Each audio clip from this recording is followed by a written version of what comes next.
Welcome to Jazz with Frankye, featuring international and local jazz and blues artists. And here's your host, Frankye Kelly.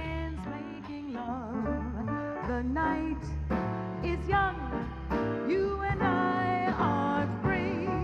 Baby, come and make sweet love to me. Hello, everybody out there in TV land.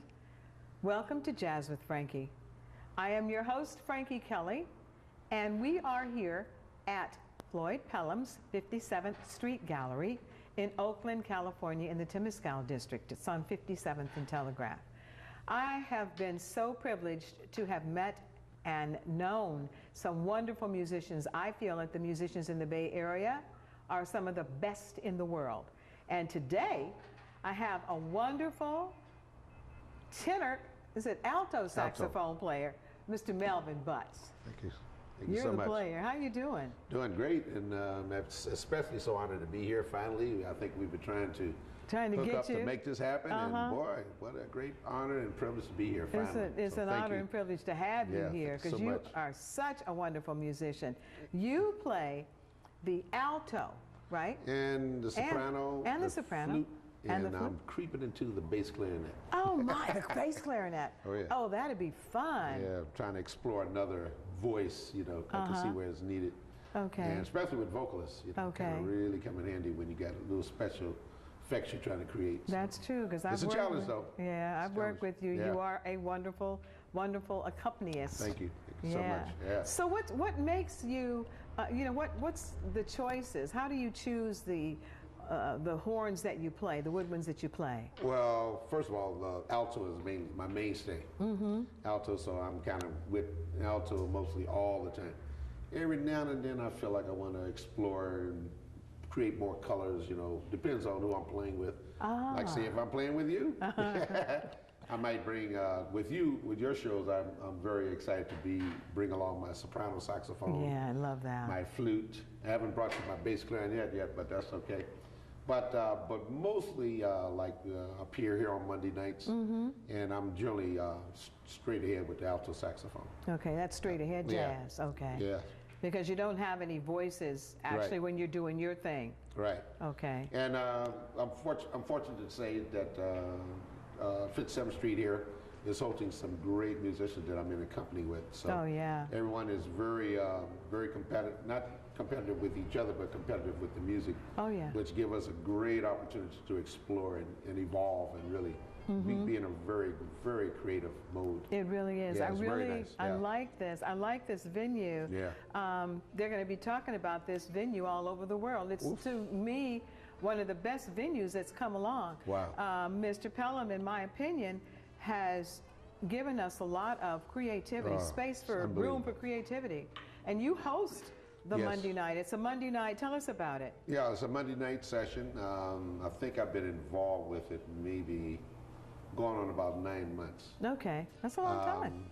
I think one of the musicians didn't show up, and Floyd called me and said, Melvin, you know, would you like to come down? You know, people have been throwing your name in the hat. You know, why don't you come down and let's see what you can do? He said he kind of liked some of my creative, my leadership, quote unquote, you know.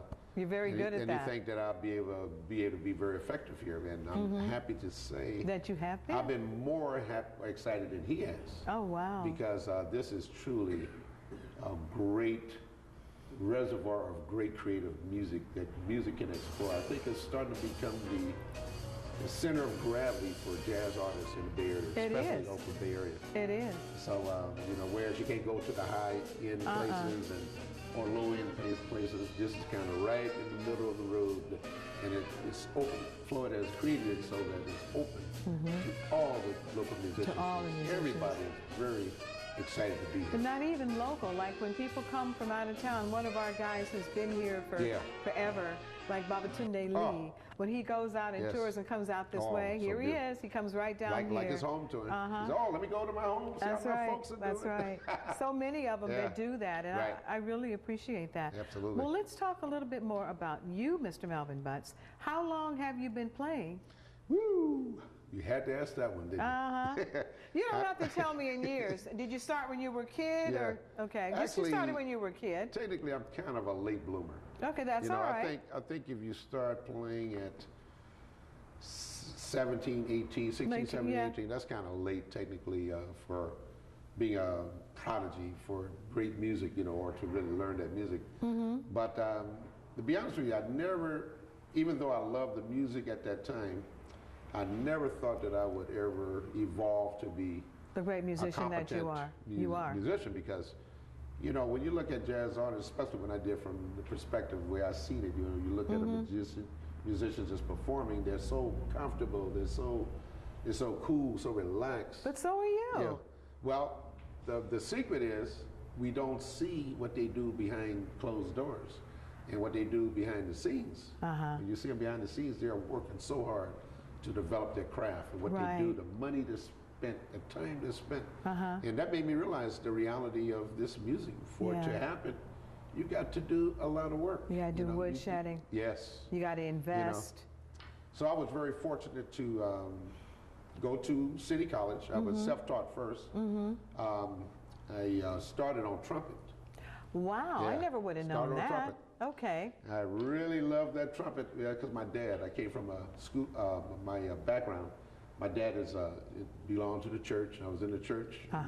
My dad played trumpet, piano, everything. You know? Wow. And so I kind of was drawn more to the trumpet. And but when I got into a junior band, you know, I couldn't understand why they put all the trumpet players in the back and kept the saxophone players in the front. And trombones in the middle. That was kind of good, but I felt like, well, that was, you know, I was young too. I was 16, 17 now. And so I had to work with that. And then the trumpet is a very challenging instrument. Yes, it is. There's only 3 notes, 3 vowels, and you got to create over 48 notes. Yeah. You know, on that, you know. A lot depends on aperture. So I knew it could be a little bit easier than this. So that kind of drawn me to the saxophone. And that's it. And I like the way it looks so pretty. It is pretty, and it looks good. And the you're playing audience just kind of love it when they. Well, you know something, Mr. Butts. I think everybody out there in TV line needs to see Mr. Melvin Butts. Oh, okay.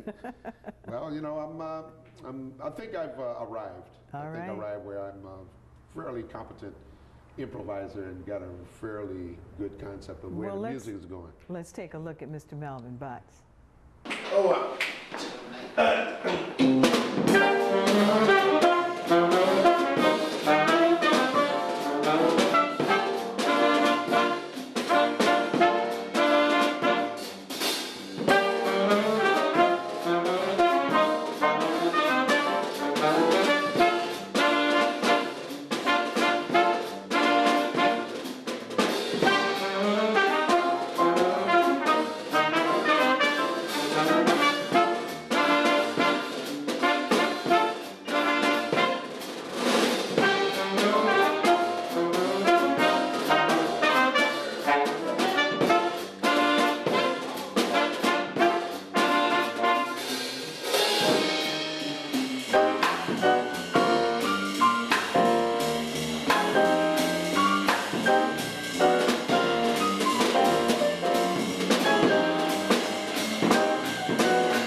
Mr. Melvin, but you have a wonderful sound, and I know everybody out there is loving it.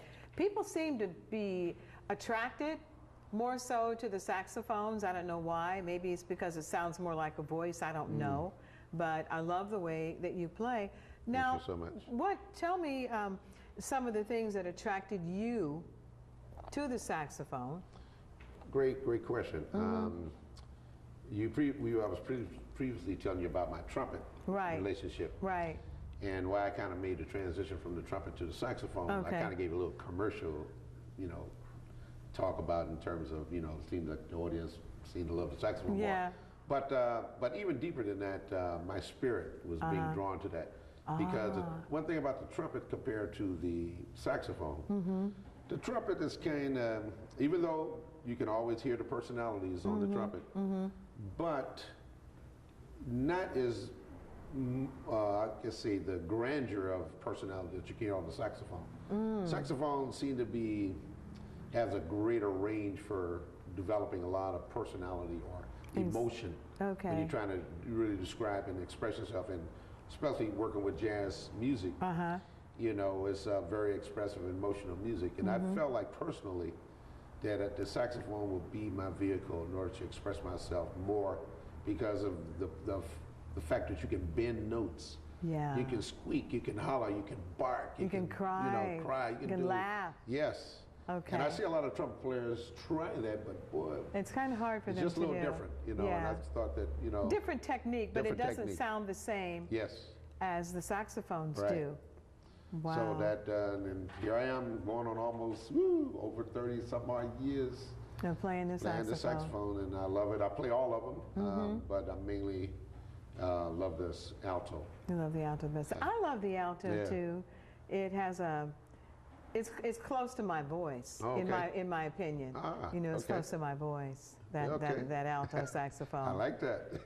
Oh man. Okay. So, with you playing these, the saxophones, what kinds of things have you done? With you've done a lot of. Oh boy, that is another great question. One thing that I think that is so great about music, especially jazz music, your instrument can take you to many, many, many places. Yes, it can. And many different atmospheres and genres like you would not believe. I've been some places that I thought I would never have explored. Way down in Mexico, Guadalajara, Hawaii, New York. Just some everywhere, huh? You name it. Just a beautiful experience where you can really share culture with people. Exactly. And people love it, especially overseas. Sorry to say, they just love, especially don't be jazz sorry music. to say it. It's very true. Yes. I think a lot of the reason why the jazz music is kind of fading a little bit is some of the people that brought about jazz music have left that and gone to something else. Right. So there aren't a lot of the originals, or some of us that hold on to it and continue to promote it and work it. It changes and it evolves. Right. And some of us haven't necessarily liked that change. Right. Oh yeah. But it's what it is, and those of us that are devoted to it, we continue to work it and work with it. Right. Huh? Do you think? Oh yeah. It's going to be here to stay. I know. In spite of it all, it's going to be here to stay, because it's pregnated to the soul of the whole universe. That's social right. universal music. That's right. Well, you so know something? nothing you can do. You know it's something? It's going to be here to stay. I hear you. Well, I think what we're going to do is hear a little bit more of Mr. Oh, thank you so much for sharing Melvin this. Butts. Love to be able to share this. Thank you.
are a wonderful, wonderful musician. Thank you. And you have some things coming up here in the Bay Area. Okay, what have you got coming specifically? And personally, you know, of course, once again, I'm very honored and privileged to be here support them, on Monday night at 57th Street Gallery. Now, that 57th Street Gallery on Monday night, what is it that you do here? What I do, I'm the host. Okay. And I'm happy to announce that I share the stage with Calvin Keys. Ah, my love. So we're both are the hosts of the Monday night session. We got Keith Saunders on piano, Hashima on the bass. Yes. Leon Joyce, who's a bomb. Yes, he is. Just unbelievable. They're all. So we in good company, and we showcase for the first hour of the set, and after that, we are able to privilege to open it up to, so everybody has an opportunity. Anybody that wants to come in and play, yeah. And that being said, it just opened up a whole mecca of great talent. It's drawing a lot of people. People are excited. I'm very excited to be able to host that. I think going on 6 to 9 months now. That's wonderful, and it's still going. There aren't that many jam sessions that have lasted that long in the Bay Area that I know about. Especially the quality. It's good quality. They care for everyone. And, oh man, this is the place to be. Yes, it is. On Monday night. Yes, it is. Floyd Pelham's 57th Street Gallery. Yes, absolutely. Do you have any other discs coming out? Any music? I'm going back in the studio in May. Okay. Hopefully May 10th. I've already been in the studio 2 years ago. Yeah. Unfortunately, I haven't released my stuff yet. That's all right. But I'm going to put it out there. It's there. So I'm waiting for the timing. Timing is everything. That's right. So I'm happy to announce that. So I'm do everything I can to really push the music. Because the older that I'm getting, I'm realizing the value that we have. This American true art form called jazz is just unbelievable. I'm just grateful in my lifetime that I've came across this. This came into my life.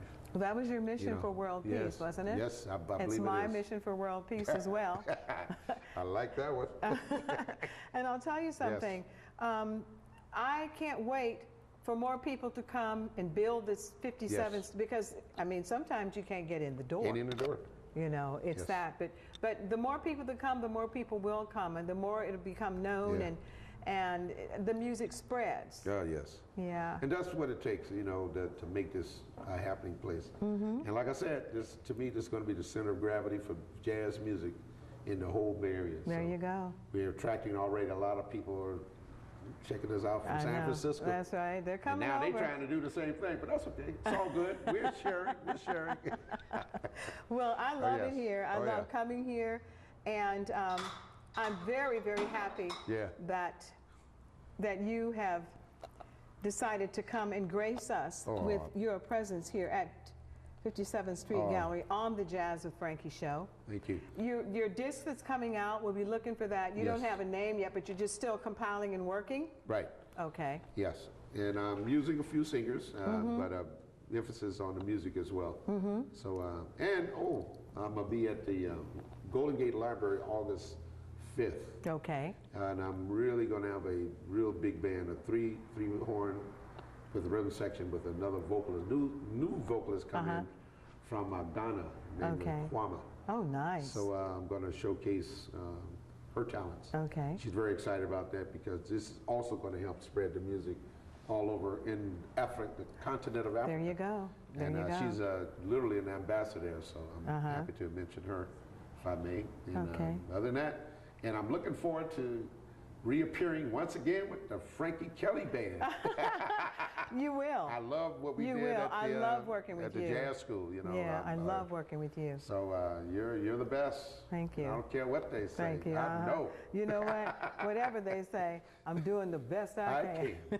And you got my 100% support. Well, I'll tell you something.